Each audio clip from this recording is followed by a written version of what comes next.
जब बड़ा टारगेट रखोगे आप, कोई भी बड़ा टारगेट रखो, अच्छा टारगेट रखो आप, अगर बड़ा टारगेट कोई भी आपने रखा तो होगा क्या मालूम है लोग। अच्छा एक चीज है, कभी भी बड़ा टारगेट रखने के बाद उसको डिक्लेयर करने का, जोर शोर से डिक्लेयर करने का। हम लोग बोलने में ही इतने कंजूस है तो फिर करने में कितने कंजूस होंगे। अच्छा हम क्यों नहीं बोलते मेरे को मालूम है, हम क्यों, देखो बोलने से फायदा क्या होता है। एक बार, ये सच्ची कहानी है, 2007 की बात कर रहा हूं।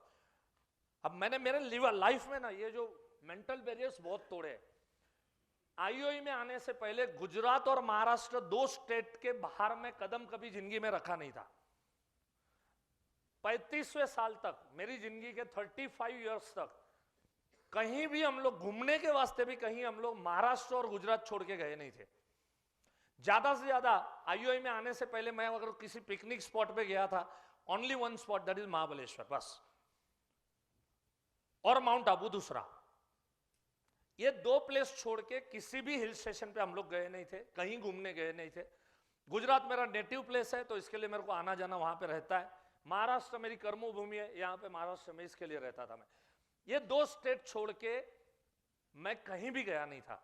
उसके बाद आईओई में आने के बाद इमीडिएटली सन 2000 से मैंने पूरा इंडिया घूमना शुरू किया। वैकेशन की बात कर रहा हूं मैं, ट्रेनिंग की बात नहीं कर रहा हूं मैं फैमिली के साथ में वैकेशन की बात कर रहा हूं। ये भी मेंटल बैरियर होता है, हाँ, कि इतना खर्चा लगेगा, इतना पैसा लगेगा, अगर फैमिली के साथ में जाऊंगा तो 50,000 रुपए होना, 1 लाख होगा, 70,000 होगा, अगर मैं मनाली जाके आऊंगा फैमिली के साथ में 60,000 रुपए चला जाएगा। अगेन बात वही आती है कि हमारा फोकस खर्चे पे है, हमारा फोकस कमाने के ऊपर नहीं है। तो मैंने 2000 से लेके 2007 तक इंडिया का कोई ऐसा फेमस प्लेस नहीं है जहां पे मैं घूमने ना गया हूं। 2007 तक सब प्लेस कंप्लीट हो गए। आप जम्मू कश्मीर बोलो, वो भी मैंने देख लिया फैमिली के साथ में। जम्मू कश्मीर से लेके हम लोग ऊटी, कोडाई कैनाल, आप जो भी प्लेस आप मेरे को बोलो, दार्जिलिंग, शिमला, कुल्लू, मनाली, एवरीथिंग एवरीथिंग, मसूरी, हाँ, देहरादून, हरिद्वार, हर प्लेस में करता गया। मैं 7 साल के अंदर में मैं पूरा इंडिया घूम लिया। 2007 में मैंने सोचा अभी हमको इंटरनेशनल टूर मारना, और 2007 से लेके आज तक मैं 22 कंट्री घूम चुका हूं और फैमिली के साथ घूमा हूं। और अभी मेरा यह टारगेट रहता है कि साल में 2 बार मैं इंटरनेशनल टूर मेरे परिवार के साथ में मारूं, और मारता हूं मैं। सब मेंटल बैरियर्स है, सब मेंटल बैरियर्स, ये सब। अच्छा कौन घूमना नहीं चाहता मेरे को ये बताओ, कौन अपने परिवार के साथ में स्विट्जरलैंड नहीं जाना चाहता, मुझे बताओ। हम सब जाना चाहते, कौन सी चीज रोक रही है? बस फोकस कमाने पे करो। दिन रात हम टाइम उधर बर्बाद कर रहे हैं, हम दिनों दिनों तक घर से बाहर नहीं निकल रहे पॉलिसी बेचने, या निकल भी रहे तो पॉलिसी बेचने की बात हम नहीं कर रहे, राइट? ये हमारा मेंटल बैरियर है, और उसकी वजह से लाखों करोड़ों का नुकसान हो रहा है, उसका अफसोस नहीं हो रहा है हमको। पहली जो फॉरेन टूर मैंने मारी, मलेशिया और सिंगापुर, ये 2 कंट्री हमने सबसे पहले शुरू किए 2007 में। जस्ट ऐसे ही मन में ख्याल आया, 2007 का वैकेशन आने वाला था, मतलब मई मंथ आने वाला था। 2 महीने 3 महीने पहले मैंने वाइफ को बोला, चलो इस बार सभी के पासपोर्ट रेडी रखो, इस बार फॉरेन टूर शुरू करते हैं, और सोच रहा हूँ सिंगापुर और मलेशिया जाके आते हैं। ये सुबह में 7 बजे का टाइम है, मैं चाय पी रहा हूँ, मेरा बच्चा उस समय 2007 की बात कर रहा हूँ 7 साल का था, सोया हुआ है, लेटर वो सोया हुआ था, और मैंने वाइफ से चाय पीते वक्त ये बात किया, और फिर मैं निकल गया मेरे काम के लिए। उस रात को जब मैं घर पे लौटा करीब 9:30-10 बजे, लिफ्ट में घुसा, मैं उस समय दूसरे माले पे रहता था, दहीसर में रहता था। वो जो दूसरा लड़का जो घुसा, विकी नाम का, वो 7वें माले पे रहता था।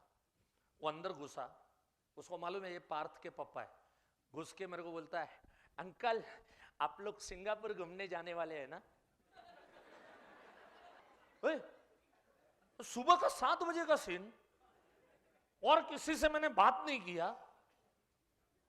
तेरे को किसने बोला? पार्थ ने बताया, पार्थ ने बताया। तेरे को बता दिया? मेरे को नहीं, पूरे कॉलोनी में सबको मालूम है। अब देखो सबको उसने डिक्लेयर कर दिया। अब वो सोया नहीं था, वो जाग रहा था।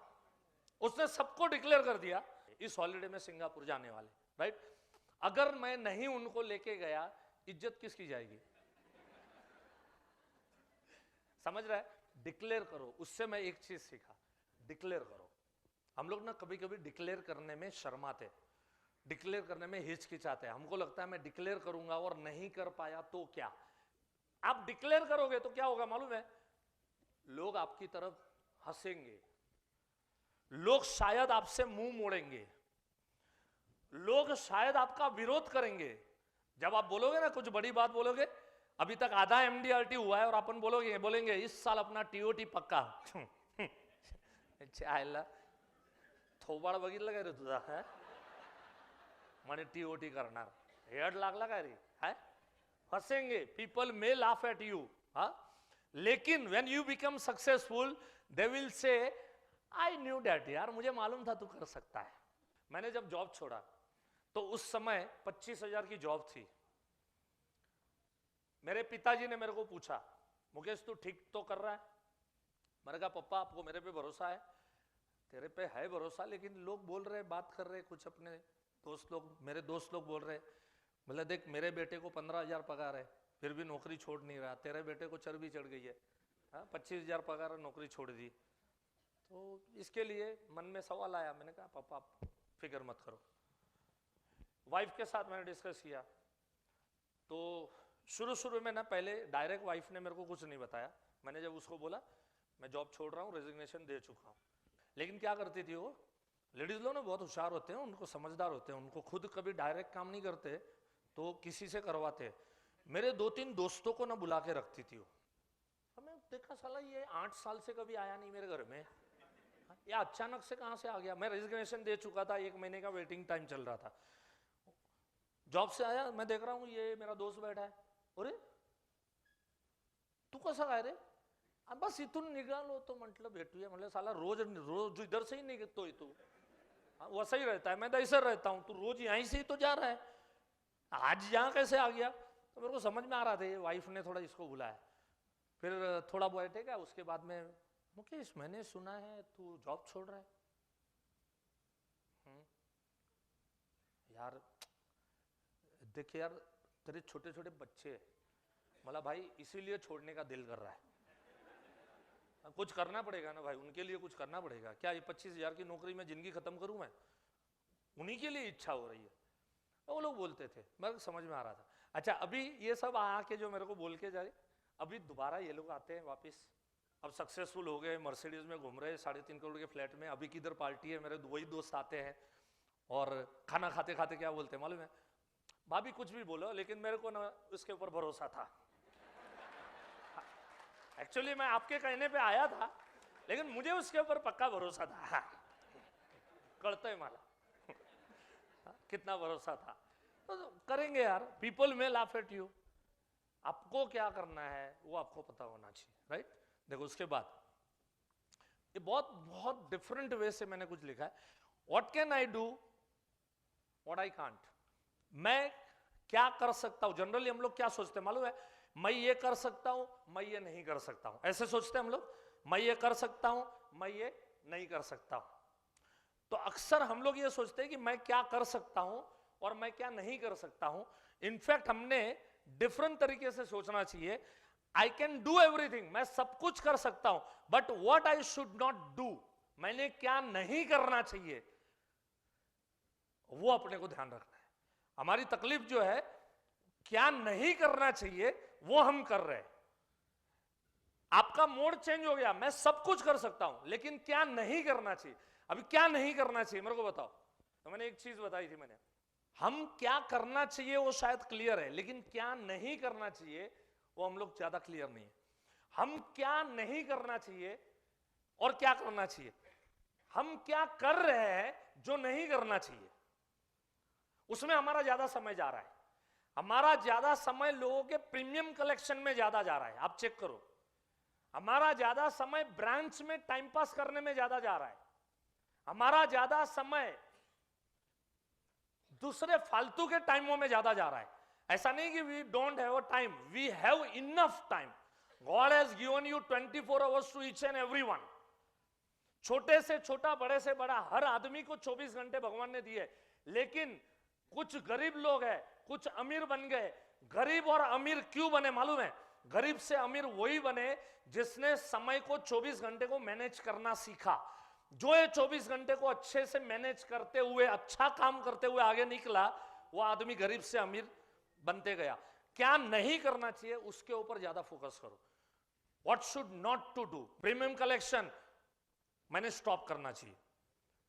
चलो आपके पास कुछ अच्छे 200-500 पॉलिसीज है, प्रीमियम कलेक्शन के लिए आना जाना पड़ता है, एक असिस्टेंट को रख लो, आप फ्री हो जाओगे। आप फ्री हो जाओगे तो आपको क्या करना है, जो आप कर सकते हो, वो क्या क्या करना है आप सभी को अच्छे से मालूम है, राइट। सो बहुत सारा समय हमको जो बर्बादी का जाता है उसको हम कैसे बचा सकते हैं वो हमको सोचना पड़ेगा। ये सब अक्ल कहां से शुरू होगी? तो जब बड़ा सोचना शुरू करोगे ना, तब ये सब अक्ल शुरू होगी। देखो क्या होता है, अगर मुझे यहां पे बैठना है तो मैं बैठ सकता हूं, यहां पे नहीं बैठ सकता हूं। कोई बैठा हुआ है यार, तो उसके ऊपर क्या गोदी में जाके बैठ जाऊंगा मैं? तो मैं कहां बैठूंगा? जहां जगह खाली होगी, राइट। हाँ, या मेरे को इनको उठाना पड़ेगा, इनको उठाऊंगा तो मैं वहां पे बैठ सकता हूं। ये चीज बराबर है। हमको हमारी पुरानी सोच हमारी जगह पकड़ के बैठ गई है, उस पुरानी सोच को हटाना पड़ेगा, तो नई सोच उसके अंदर में घुस सकती है, और तब जाके नई सोच उसमें डाल सकते हो। कई बार मैं देखता हूं कोर्सेस में तो हम आ रहे हैं, लेकिन फिर भी अगर रिजल्ट नहीं आ रहा है तो सोचने का कि नई सोच आई लेकिन पुरानी सोच दिमाग में से जा नहीं रही है। इसके लिए मेरे कुछ पुराने पार्टिसिपेंट है, तो मैं सुनता हूं, उन लोगों से बातें करता हूं, चलो ये कोर्स करके गया लेकिन क्यों रिजल्ट नहीं आ रहा है, तो उसका कुछ एनालिसिस करता हूं। कुछ पोस्ट है ना कि सवाल ये नहीं है कि नई सोच कैसे लाई जाए, सवाल ये है कि पुरानी को कैसे हटाई जाए। ये स्टेटमेंट मैंने लिखा हुआ था, तो मैं आपको पढ़ाना था। कोर्स करते हैं, नई सोच आई लेकिन पुरानी सोच हटती नहीं है। अभी भी मन से वो नहीं हट रहा है कि नहीं मैं सीओटी कर सकता हूं, नहीं मैं टीओटी कर सकता हूं। जब वो हटाओगे तो कैसे करना, वो स्टेज के ऊपर में आप लोग आ सकते हो।